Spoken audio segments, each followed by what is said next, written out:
Assalamualaikum warahmatullahi wabarakatuh. Yang saya hormati Bapak Nasrullah SHIMH selaku dosen pengampu mata kuliah Legal Drafting, dan perkenalkan, nama saya Nova Umdafadiah dari program studi Hukum Tata Negara kelas B Universitas Islam Negeri Sunan Ampel, Surabaya. Di video kali ini saya akan membahas mengenai apa itu legal drafting.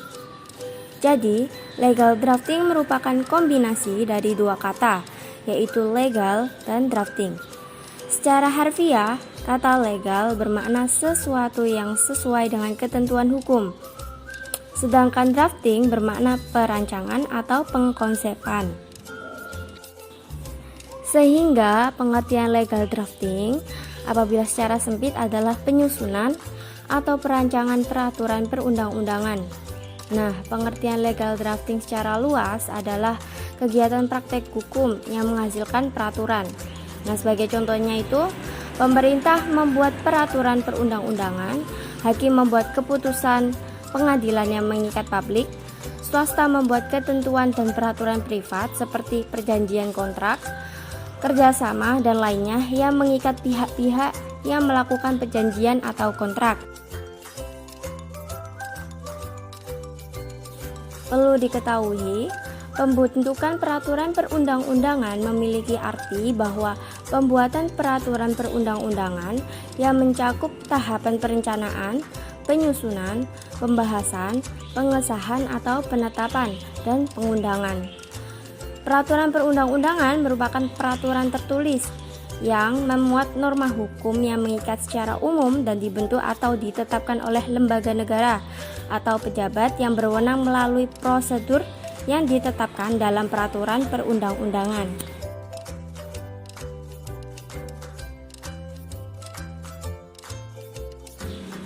Adapun dasar hukum pembentukan peraturan perundang-undangan ada 3.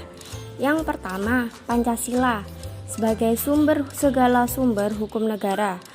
2. Undang-Undang Dasar Negara Republik Indonesia tahun 1945 sebagai hukum dasar dalam peraturan perundang-undangan. Yang ketiga, Undang-Undang Nomor 12 tahun 2011 tentang pembentukan peraturan perundang-undangan. Adapun jenis dan hierarki peraturan perundang-undangan diatur dalam pasal 7 Undang-Undang Nomor 12 tahun 2011 tentang pembentukan peraturan perundang-undangan. Hierarki ini adalah perjenjangan setiap jenis peraturan perundang-undangan yang didasarkan pada asas bahwa peraturan perundang-undangan yang lebih rendah tidak boleh bertentangan dengan peraturan perundang-undangan yang lebih tinggi.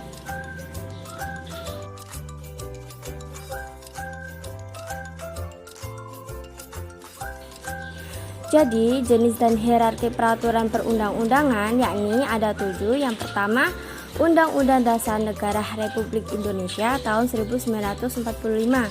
Kedua, Ketetapan Majelis Permusyawaratan Rakyat. Ketiga, Undang-Undang atau Peraturan Pemerintah Pengganti Undang-Undang. Keempat, Peraturan Pemerintah. Kemudian ada Peraturan Presiden sebagai nomor urut 5, dan yang keenam peraturan daerah provinsi, dan yang terakhir peraturan daerah kabupaten atau kota.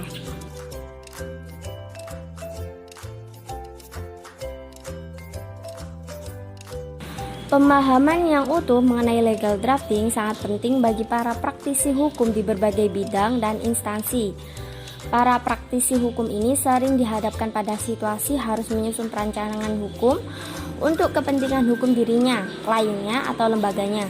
Begitu juga kepada kalangan instansi pemerintah, lembaga negara, dan lembaga, badan, serta komisi selain lembaga negara yang berkepentingan menyusun legal drafting.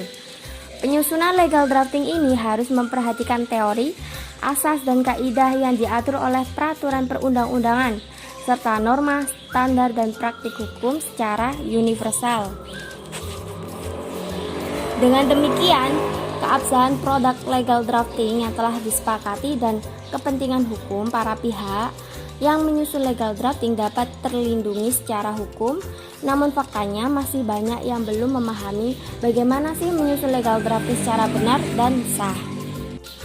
Berakhirlah pembahasan pada video kali ini mengenai legal drafting.